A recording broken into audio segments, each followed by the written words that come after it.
Hola, ¿qué tal amigos? ¿Cómo están? Muy buenas noches. Yo soy Esdras Chabot y esto es Dinero y Poder.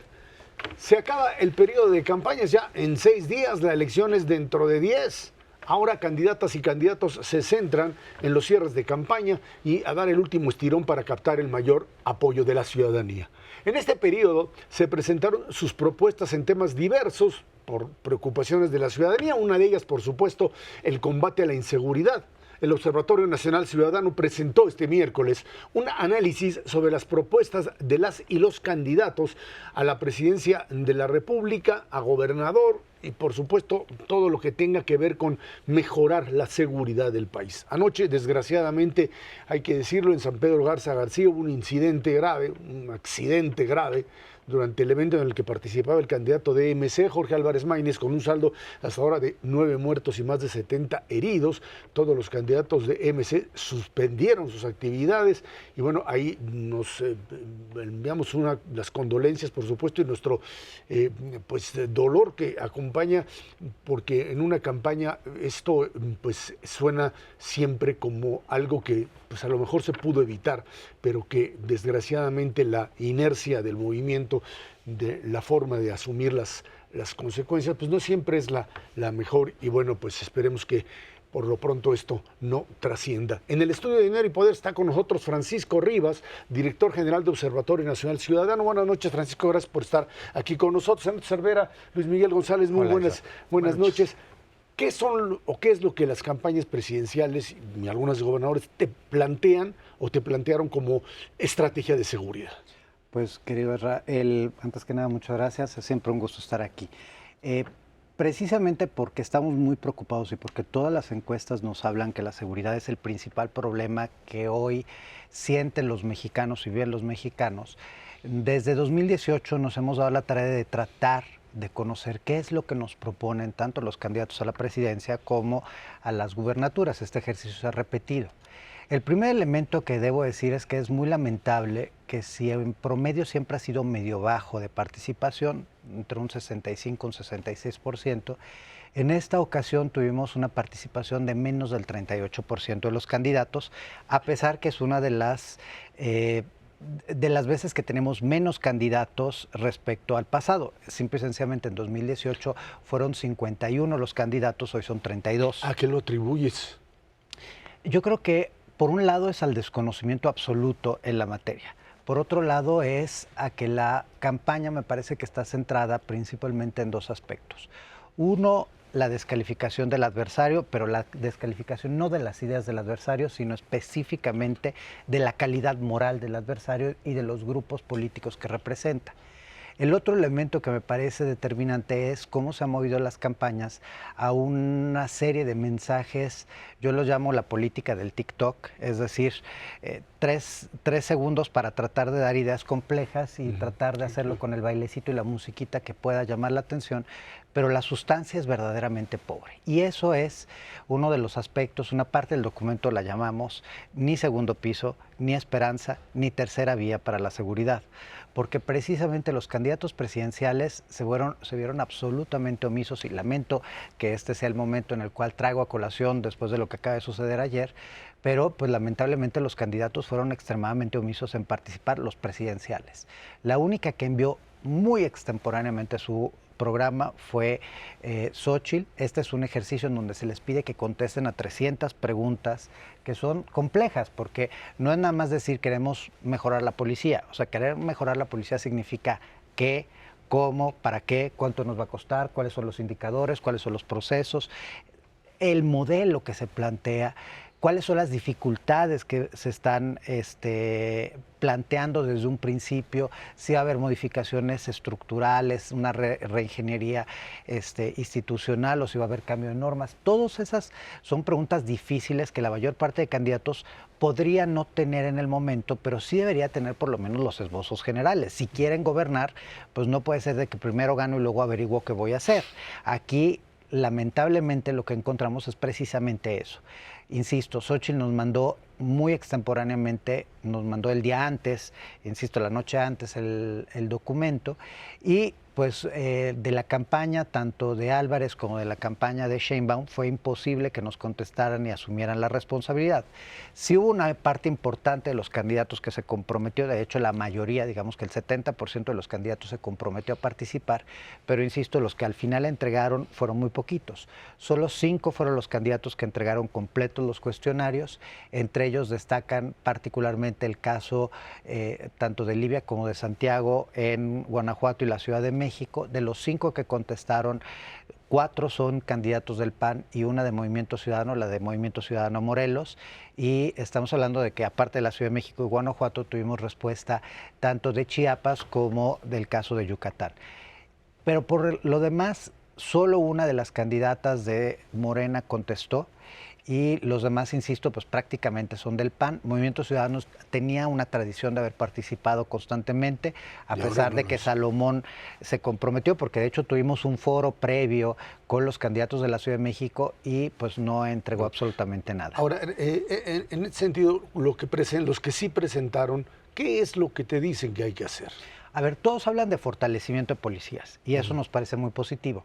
Pocos realmente, y ese es el caso específico de estos 5, traen una idea de cuánto va a costar, de cuáles son las dificultades, de qué se requiere para mejorarlas, qué significa mejorar las policías, porque pues todos dicen, de hecho ese es el común denominador, lo que hicimos para resolver el problema de no tener información de los candidatos presidenciales fue tomar lo que está en sus plataformas. Y pues ahí, por ejemplo, una parte que nos preocupa mucho es la superficialidad de las afirmaciones. Mejorar la policía, punto. En algunos casos, desmilitarizar al país, punto. Y no nos dicen ni cómo, ni con quién, ni para qué, ni... Y se asume que esto pues nada más sucede por una mera intención del presidente. En el caso de Sheinbaum y de todos los candidatos oficialistas, la preocupación principal es que parten de una realidad que no es la que vivimos los mexicanos. Nos dicen que todo está muy bien, que todo ha mejorado y que por lo tanto la continuidad es continuar a mejorar. Y eso es extremadamente preocupante porque no solo estamos en un proceso en donde se han identificado una serie de subregistros importantes de homicidios, de desaparecidos, de secuestros, pero aún con esos subregistros, aún con esa falta importante por parte de la Federación, pues estamos en un proceso en donde estamos ya muy cerca de los 200,000 víctimas de homicidio doloso, con una probabilidad de su registro que va de los 20,000 a los 80,000, según calculamos en el observatorio.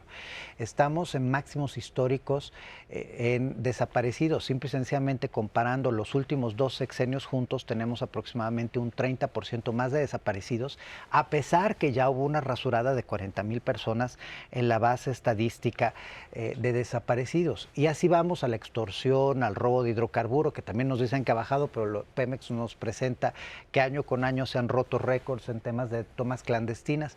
Entonces, la situación es dramática. Los candidatos presidenciales no identifican el problema del fentanilo en ninguna de sus propuestas.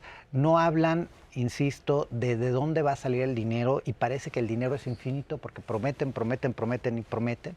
Confunden procesos con resultados y esto es muy evidente en el tema de las reuniones cotidianas de seguridad en donde creen que eso es un resultado cuando en realidad es un proceso y es un proceso que es absolutamente deficiente. Francisco, me preocupa mucho lo que dices, evidentemente, y en 2 vertientes sobre las que te quiero preguntar. Uno, denoto una cierta soberbia, por decirlo menos, en términos de no reconocer qué es lo que está pasando de los candidatos oficialistas, número 1. Y eso es preocupante porque es un indicio de que si ellos ganan, no va a cambiar absolutamente nada. Pero 2, me preocupa también el hecho de que del otro lado, pues uno supone que no necesariamente los candidatos son expertos en esto, pero que tienen un equipo de expertos que los puede rodear y que no solamente puede contestar 300 o 500 o 1000 preguntas, sino que pueden poner sobre la mesa cosas que realmente vayan a cambiar este país, que es el aspecto más lacerante que está pidiendo la ciudadanía. Ahora sí que ni Chana ni Juana en esta materia de seguridad. A ver, yo te puedo decir que los 5 candidatos que entregaron sí hicieron un buen trabajo. Y de hecho, yo destacaría 2 ejemplos muy claros y muy concretos, que es el caso de Taboada aquí en la Ciudad de México y de Livia en Guanajuato, que traen una completud en su programa que abarca precisamente el tema de combate al lavado de dinero y a los delitos O sea, hay una financieros. lucecita al final del túnel. Sí hay una lucecita en lo local y probablemente otros candidatos, yo no quiero decir que todos los candidatos sean absolutamente eficientes, es probable que algunos sí que optaron o que no tuvieron los incentivos para participar sí puedan traer algo. Lo que tenemos en datos formales que ellos compartieron y a través de sus propias respuestas, estos 5 traen algo positivo. A mí me llama la atención y debo decir que para mí la gran decepción de este ejercicio fue precisamente Xóchitl, porque en la campaña, desde la campaña de Xóchitl, hace muchos meses se acercaron con la sociedad civil, con los académicos, con expertos, con exautoridades, e hicieron una recopilación muy profunda de los problemas y de los retos que se tenían en materia de seguridad. Nada de esto se vio plasmado ni en su página, de hecho su página incluso es mucho más superficial a lo que nos mandó. Sí, no alcanzamos a incorporar todo en la presentación, de hecho tomamos un espacio porque esta presentación, esto que se presentó ayer, en realidad es el acompañamiento a un documento mucho más extenso en donde ahora sí se analizan y se dan recomendaciones puntuales a cada uno de los candidatos. Y en ese sentido, pues estamos haciendo la elaboración y el trabajo adecuado para el tema de Xóchitl, pero te puedo decir que en una primera mirada es mucho más profundo lo que trae, lo que entregó antier al observatorio, que lo que en realidad está en su página. En su página se asumen una serie de cosas de una manera pues muy preocupante porque, insisto, falta carne, falta contenido, falta estructura y sobre todo pues falta un compromiso con la ciudadanía. Más allá de decir, estamos en el peor momento de violencia en la historia, sí, pero y no hay un Francisco, estamos hablando de este tema que nos preocupa mucho desde el punto de vista de autoridades y capacidad de respuesta de candidatos. Pero del otro lado, tenemos un crimen organizado que evolucionó muchísimo este sexenio. Se dice, por ejemplo, la trata de personas se volvió un negocio más importante que el tráfico de drogas, la extorsión, el uso de nuevas estrategias de lavado de dinero. Los delitos contra el medio ambiente. ¿Qué está pasando desde el otro lado? Es decir, mencionabas tú, me llama la atención que no aparece la palabra fentanilo en el... ¿Qué tenemos enfrente como sociedad, como país? A ver, para nadie debe ser una sorpresa que estemos donde estamos. En 2018, la peor propuesta en materia de seguridad después de la de Puri en la Ciudad de México fue la del presidente López. No avanzaba, de las 300 preguntas no pudo contestar ni a 10. Esa es la realidad de por qué estamos como estamos, porque nunca hubo una estrategia, nunca hubo una definición de prioridades, hubo recortes presupuestales importantes, hubo descalificación y desarticulación de instituciones sin que se generara algo más. Toda esa corrupción y esas personas que habían delinquido y que hacían parte de Policía Federal, que nos dijeron tantas veces, nadie está en la cárcel, a nadie se investigó, solo se les violaron sus derechos laborales y ahí quedó la cosa. La Guardia Nacional al momento no tiene un programa rector de profesionalización, en la mejor de las hipótesis. Podemos aspirar a que un Guardia Nacional tenga máximo 3 meses de capacitación y eso, por lo que sabemos, es que prácticamente nadie los cumple. No hay controles de confianza, no tenemos certificados policiales, o sea, no tenemos esos elementos clave para decir, esa es una institución que funciona y que podría seguir funcionando. Y ahí, pues, luego te vas a lo local y esta administración hizo un recorte brutal en materia de seguridad. Si se acuerdan, hace no mucho hablamos precisamente aquí en este espacio de ese tema, donde hicimos un análisis muy específico. Y por cada 10 pesos que se gastaban para la seguridad en 2018, hoy se gastan 8. Pero la realidad de esos 8 es que 3.5 se están yendo a los programas estrella del presidente. O sea, es decir, estamos en la mitad del dinero que teníamos en 2018, con un problema mucho más complejo. Y no se ha hecho, ni en lo local, ni a nivel federal, un esfuerzo por contener a la delincuencia organizada. De hecho, hay incentivos muy negativos que existieron tanto en 2021 como en 2022, porque la delincuencia organizada operó activamente en favor de Morena, en favor de que ganaran las elecciones en todo el corredor del Pacífico. Evidentemente, pues si son tus aliados para las elecciones, difícilmente vas a combatir un fenómeno tan complejo. Por eso sí es muy preocupante que se nos plantee una continuidad, porque la continuidad sería otros 200,000 muertos, otros 50,000 desaparecidos y los peores niveles de corrupción, impunidad y violación a derechos humanos. Para el día de la elección, rápidamente, ¿esto es un riesgo? Es un riesgo y los ciudadanos deberíamos estar muy atentos, denunciar esos delitos electorales, denunciar la violencia electoral. Este ya es el proceso electoral más violento de la historia de nuestro país y asumir con mucha responsabilidad que nuestro voto sí importa y que si vamos a votar por alguien que no trae un proyecto, pues no solo estamos poniendo en riesgo nuestra vida, tal vez por pocos centavos o por la promesa de un apoyo social o por una conveniencia individual. Estamos poniendo en riesgo el futuro de nuestro país, la calidad democrática de nuestro país y la posibilidad en los próximos años de salir de esta crisis que es la peor de violencia de la historia de nuestro país. Francisco Rivas, director de Observatorio Ciudadano, muchas gracias por estar aquí con nosotros. Gracias a ustedes. Vámonos a una pausa. Esto es Dinero y Poder.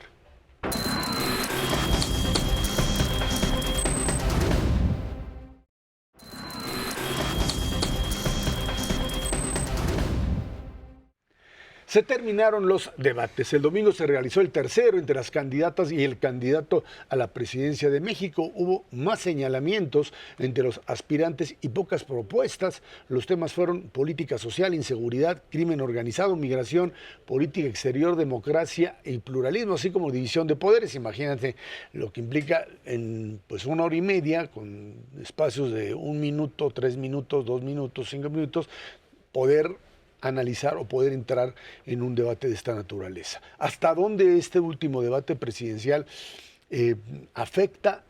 No quiero entrar en quién gana, quién pierde, eso me parece que no sucede en este tipo de confrontaciones, pero sí lo que me queda claro es que pues hubo ahí las dos posiciones, las dos posturas muy radicalizadas, muy polarizadas, le dicen ahora. Y a partir de ello, pues lo que hizo básicamente Xóchitl Gálvez fue disparar contra Claudia. O sea, todo.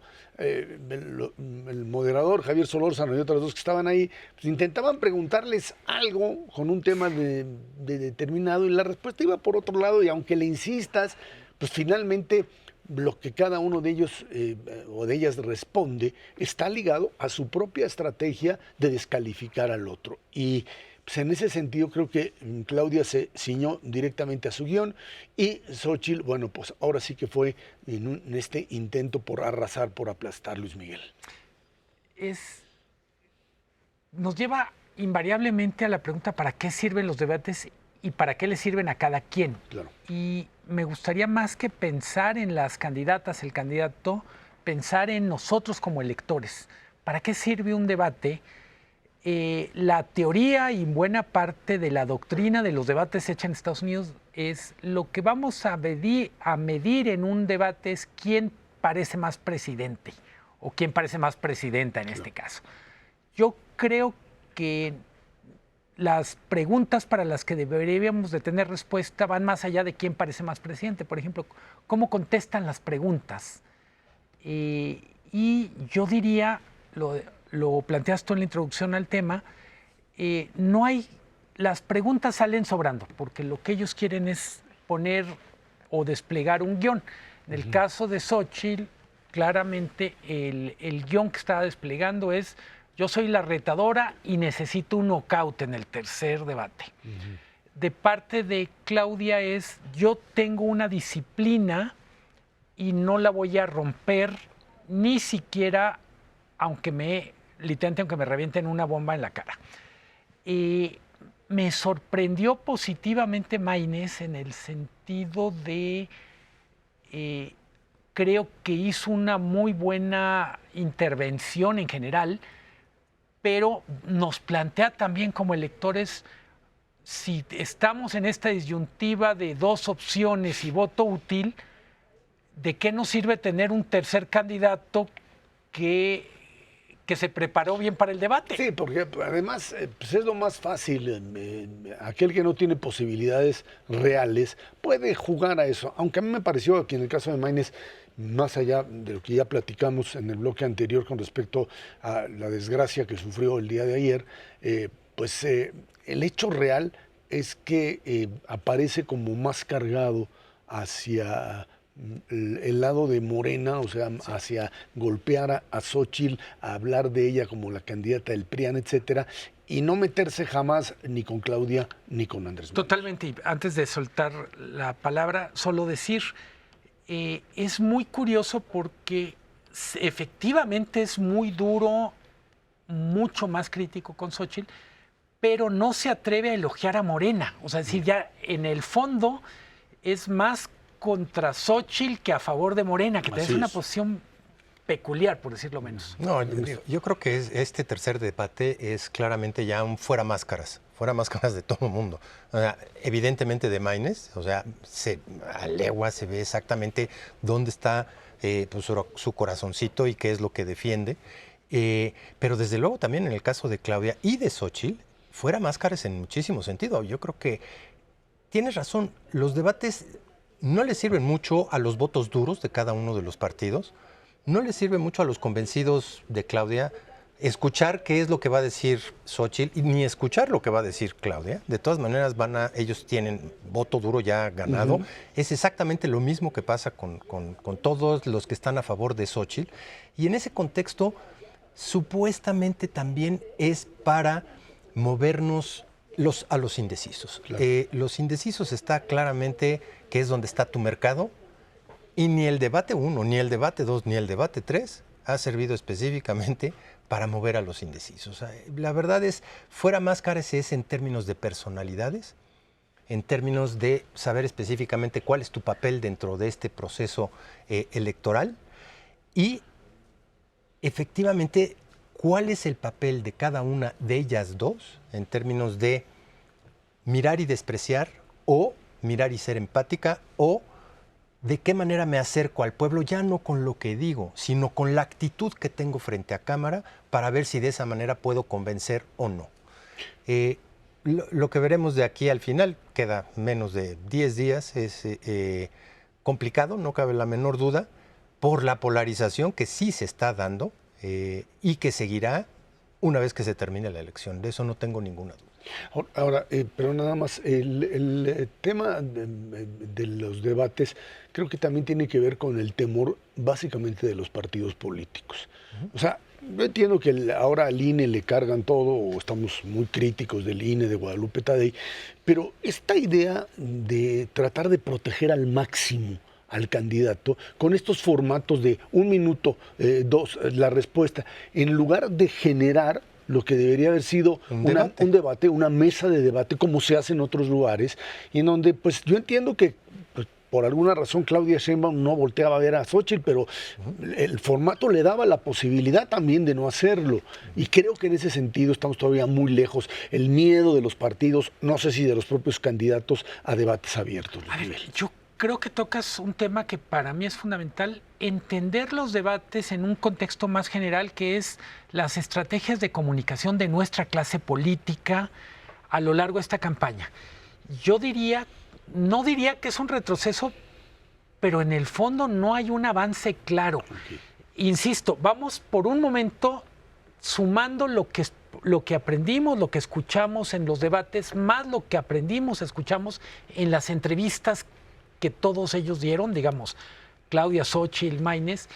Yo diría, hay muchas cosas que nos quedaron a deber en la parte de comunicación.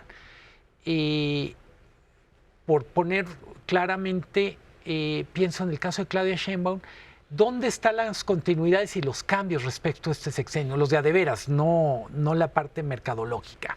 En el caso de Xóchitl, ¿cuál es la propuesta en temas delicados? No me refiero a los eslogans, es decir, exactamente cómo resolvería el tema que creo que nos preocupa más a todos, que es inseguridad, y lo que nos encontramos es la comunicación en el debate tenía el mismo ADN que tenía la comunicación en otros espacios, muy controlado, yo diría, nos dice más de un miedo a cometer errores, yo diría, las candidatas están dominadas no por sus partidos, sino por sus profesionales de comunicación que las rodean. Claro.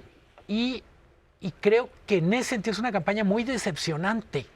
Y más, perdón, esto más en el asunto del debate, en donde yo insistiría esta idea de que, pues, aquí lo que hay que hacer es deshacer al contrario. Deshacerlo no en el argumento, sino básicamente en la cuestión personal. Los argumentos por ahí no pasan.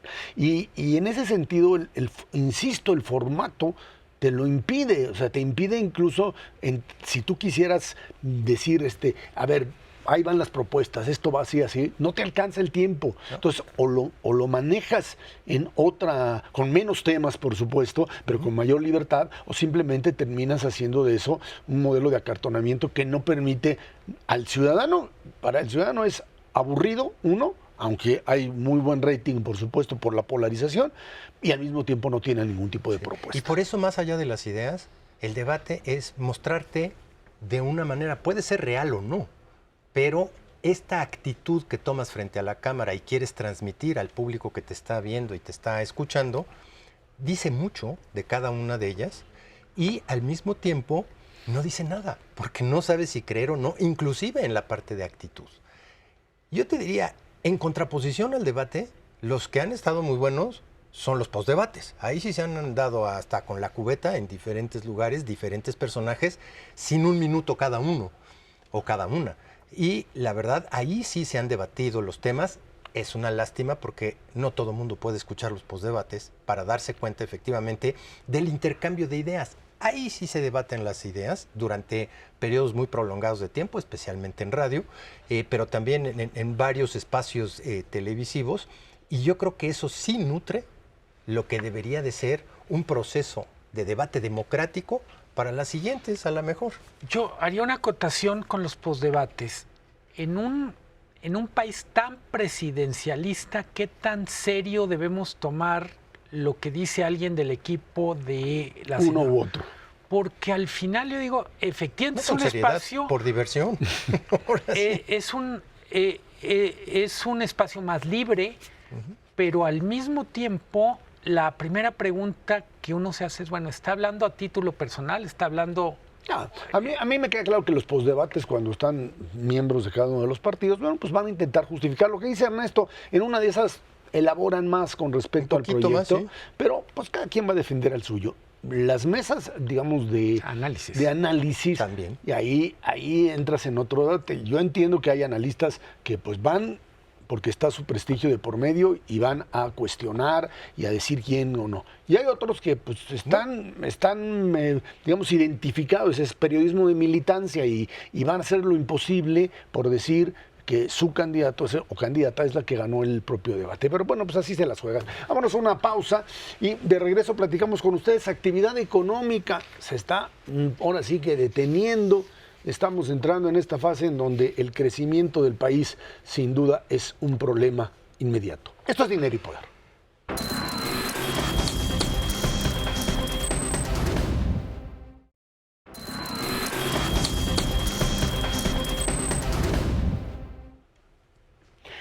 En la primera quincena de mayo, la inflación se ubicó en 4,78%, presentando una disminución del 0,21% a tasa quincenal. La subyacente, la que quita precios volátiles, fue de 4,31. La no subyacente está todavía muy alta, 6,27, ambas a tasa anual. En marzo, el indicador global de actividad económica y el IGAE sube 0,3% mensual, 3,3% anual. Por componentes, las actividades primarias cayeron 6,3%, secundarias y terciarias 0,6% y 0,3% respectivamente. Por otro lado, también se informó que en marzo, de acuerdo con el Indicador Nacional de Empresas Constructoras, la producción que generó este sector disminuyó 1,8% de un mes a otro. A tasa anual registra una caída, ¿no? ¿Estamos hablando de crecimiento? No, estamos hablando de... Lo que pasa es que todavía traes una dinámica del sector construcción que te da un crecimiento anual, pero en el margen. Ese punto de caída sí te está diciendo que el sector construcción ya se paró. Ya se paró, que estaba en crecimiento alto de 17 y ahora ya se paró. De niveles. ¿Cómo a ver, exactamente eso, pero a nivel de la economía en su conjunto. Uno puede decir, si nos comparamos con lo que pasó hace 12 meses, estamos creciendo 3%, un poquito arriba del 3%. Pero un crecimiento de 0,3% en marzo, si lo llevas hacia adelante, es un crecimiento proyectado muy cercano a 1% de la economía en su conjunto. Te está reflejando una desaceleración importante de la economía que viene anunciada por todos lados. Viene anunciada, primero que nada, por la desaceleración de Estados Unidos y el impacto que tiene eso sobre nuestro sector industrial, especialmente manufacturero de exportación. Estamos teniendo un muy mal año agropecuario. Las sequías tienen un efecto muy importante sobre lo que se produce en materia agropecuaria en este país. Ya lo vimos durante el primer trimestre. Híjole, desafortunadamente yo creo que vamos a tener un segundo trimestre todavía peor de lo que estamos viendo hasta este momento. Y el sector, digamos, que más peso relativo tiene, que es precisamente el de comercio y servicios, representa alrededor del 60% de la economía, está desacelerándose por dos factores fundamentalmente. Primero, porque la inflación está otra vez repuntando y está mermando la capacidad adquisitiva de los salarios en nuestro país, número uno. Y dos, la guamisa que se están llevando las familias mexicanas que dependen de las remesas es enorme, enorme. Por la revaluación del peso, evidentemente, y por la desaceleración de Estados Unidos. Para ponértelo en números duros, una familia promedio que recibe $200 al mes está recibiendo 20% menos en pesos hoy respecto a lo que recibía hace un año. Cuando sumas todos esos factores, evidentemente no tienes un proceso en donde nos tenemos que, ahora sí que cortar las vestiduras y hacer un drama. Sí se está desacelerando la economía mexicana. Es muy plausible que tengamos todavía un peor segundo semestre porque ahí va a empezar a operar lo que está pasando en el sector público.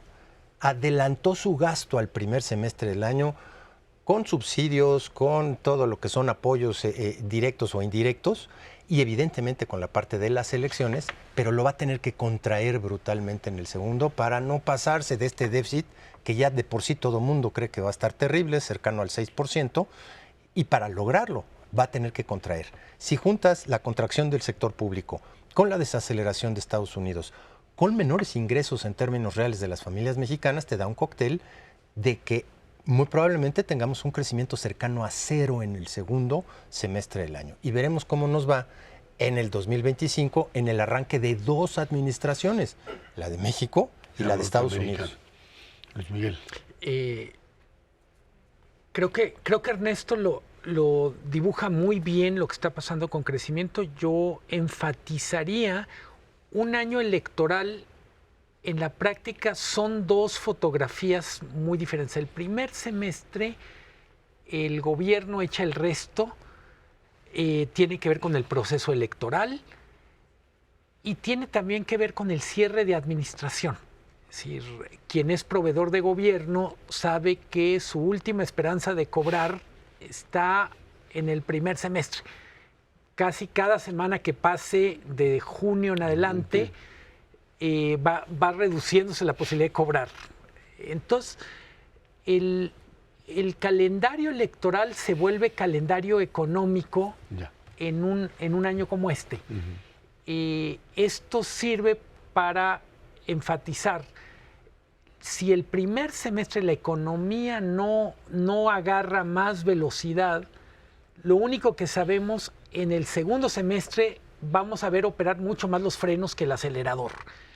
¿Qué cosas están pesando junto a lo que decía Ernesto? Tasas de interés.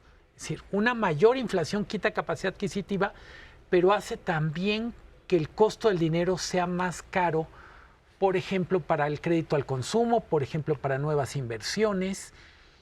Y tengo la impresión que buena parte de lo que tendremos en este año es este registro del enfriamiento de la actividad económica, que probablemente la gran duda es cuánto tiempo va a durar la economía en el refrigerador. El optimismo nos diría es 2024, espérense a 2025 y hay algunas cosas que va a activar. Mucho va a depender de cómo esté la economía de Estados Unidos. Mucho va a depender de la rapidez con la que los gobiernos que asumen vivan la curva de aprendizaje. Hablo de gobiernos en plural porque estamos hablando del gobierno federal, pero también el gobierno de Ciudad de México, el gobierno de Jalisco, Veracruz. Hay muchas dudas respecto, mejor dicho, son muchas preguntas que todavía no tenemos Una respuesta elementos clara. para dar respuesta. Preocupa, y con eso empezaste este bloque, la inflación ya claramente no está moviéndose hacia la zona de 4%, sino a la de 5%. Yo veo muy complicado el panorama con inflación, en buena medida porque va a descomponer otras variables. Ahora, hay que entender claramente que la propia Secretaría de Hacienda dice, bueno, el tema del déficit fiscal, que casi estará por el 6%, 5,9%, algo así, pues dice, le ayuda porque ya se terminan las obras y entonces a partir de la nueva administración, pues... Es un colchoncito. Ya empiezas a liberas recursos. Liberas recursos. Bueno, eso por un lado. Y por otro lado, y en ese sentido no hay problema. Por otro lado, los que están con los pelos de punta dicen, es que de veras otra vez tenemos una economía pues detenida por alfileres, en donde sí cualquier variable se nos mueve un poquito. El tema de conflicto postelectoral, por ejemplo, que pudiese existir, cualquiera de estos elementos te hacen que pues entres en una dinámica que nadie quiere, pero que pues es producto finalmente de este tema de una posible ingobernabilidad, además del tema de violencia que ya manejamos muy claramente y que puede romper sin duda alguna esta idea de que en México no pasa nada. Los 5 años para los mercados internacionales, México era el que paga, Pemex no hay problema porque el gobierno paga, y la nueva administración, yo no sé si puede sostener esto, Luis Miguel. Yo creo que tenemos que poner más atención a variables no económicas para explicar lo económico. Es política, es seguridad Ya. e incluso temas sociales.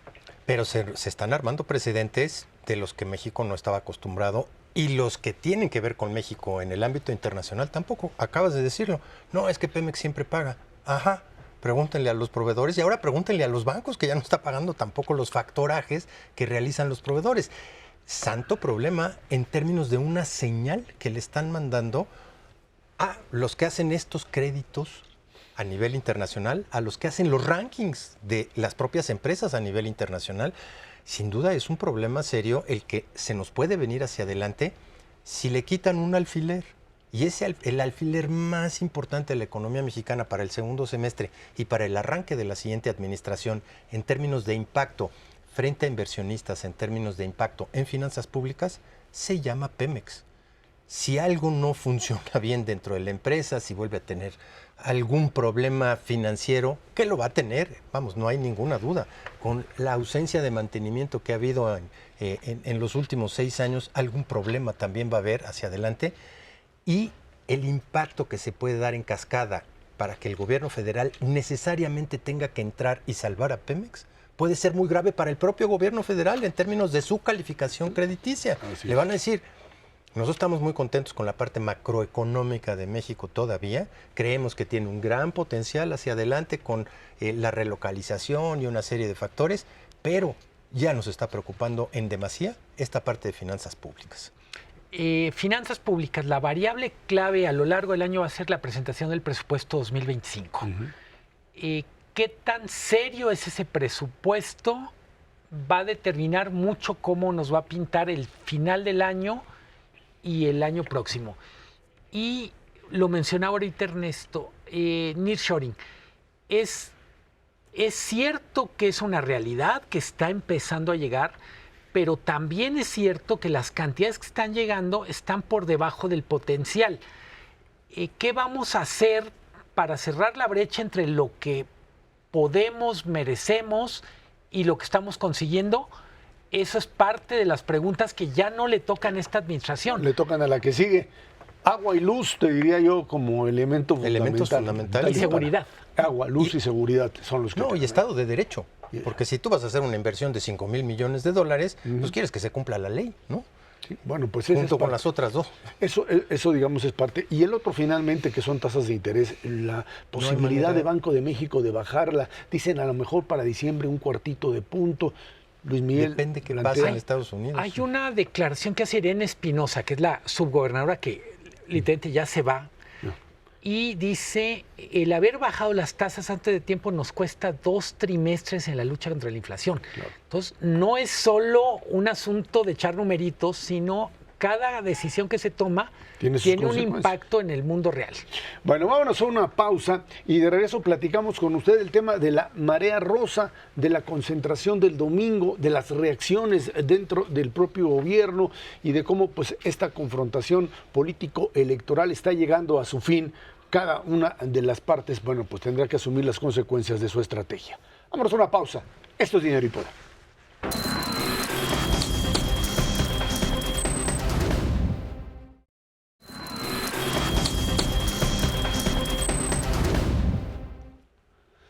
Bueno, pues el pasado domingo se realizó la marcha de la Marea Rosa en el Zócalo de la Ciudad de México y en otras ciudades del país y también pues en otros países incluso.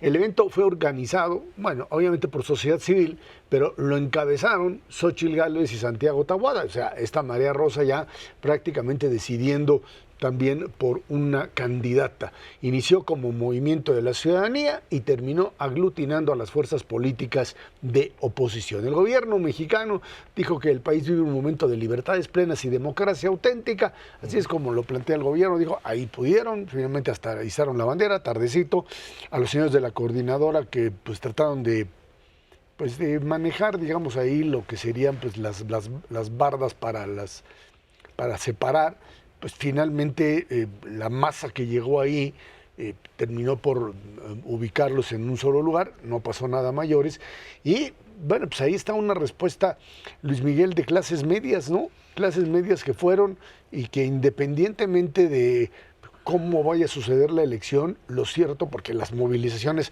o llenar plazas no necesariamente implica que tienes ventaja en el voto, pero aquí te habla de una reacción que en este México polarizado dice, pues aquí estamos para competir.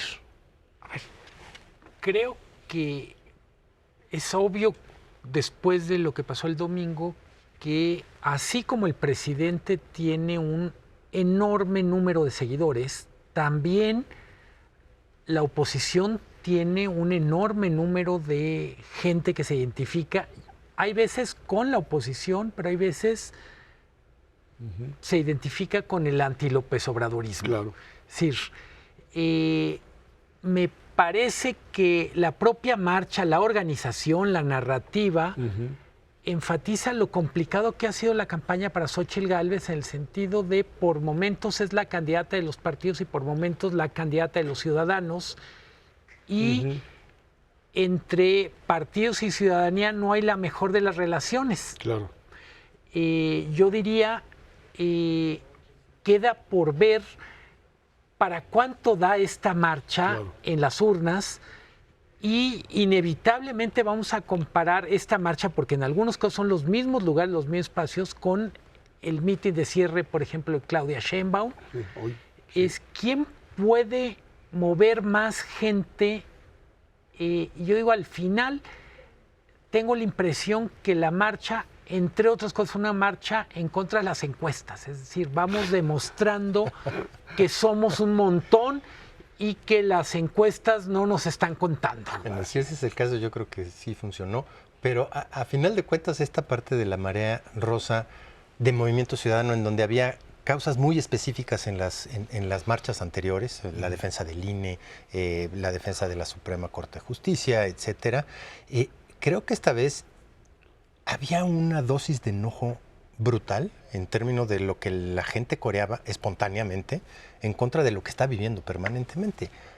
De todo, de chile, de dulce y de manteca. Mujeres enojadas, hombres enojados, gente que reclamaba lo de las medicinas, pero haciendo un coro importantísimo. Digo, la verdad es que era muchísima gente. Nadie compra los 95,000 que dijo el gobierno de la Ciudad de México, con Zócalo lleno, más Madero, más 5 de mayo.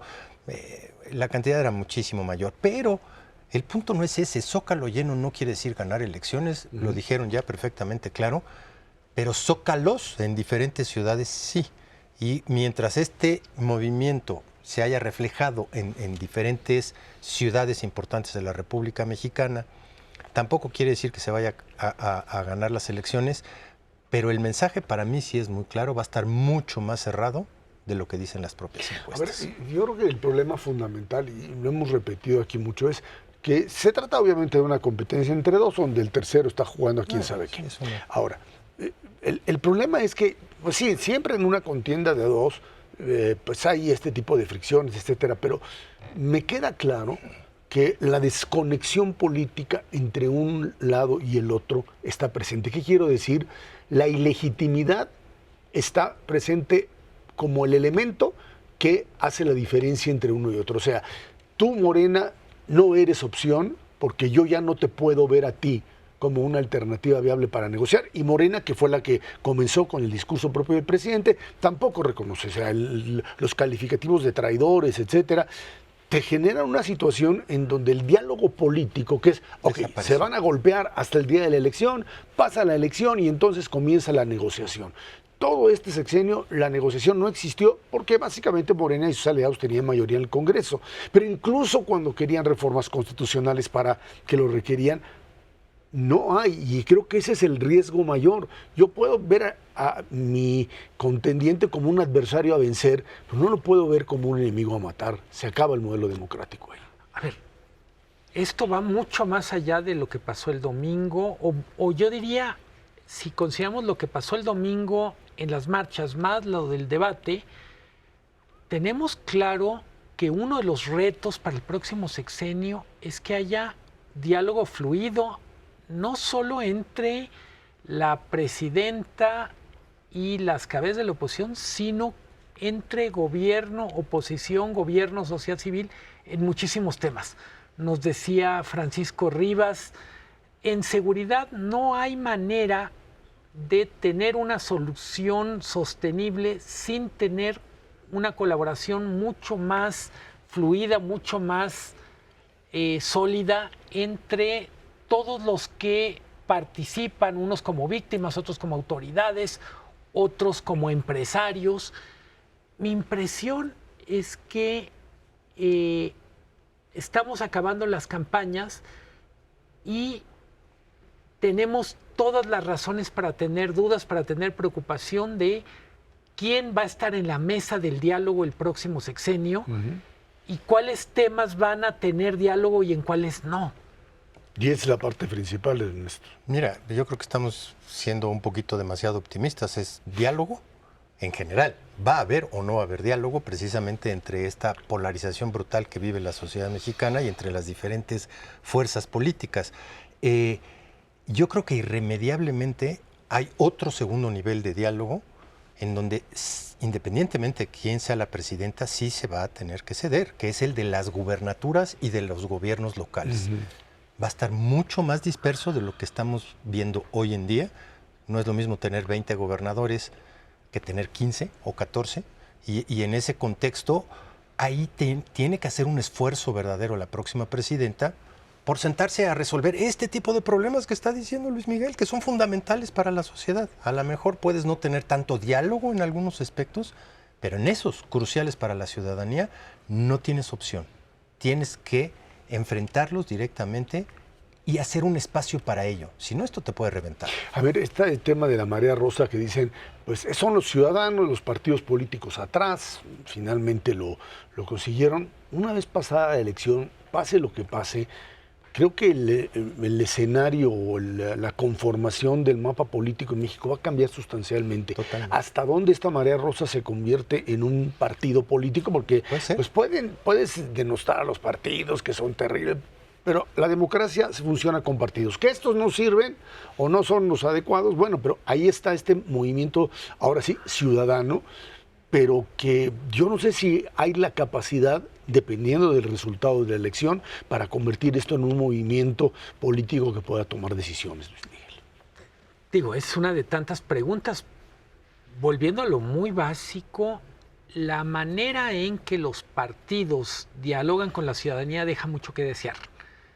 Yo diría, desde los ciudadanos hay la sensación de que los partidos los usan y los tiran cuando ya no los necesitan.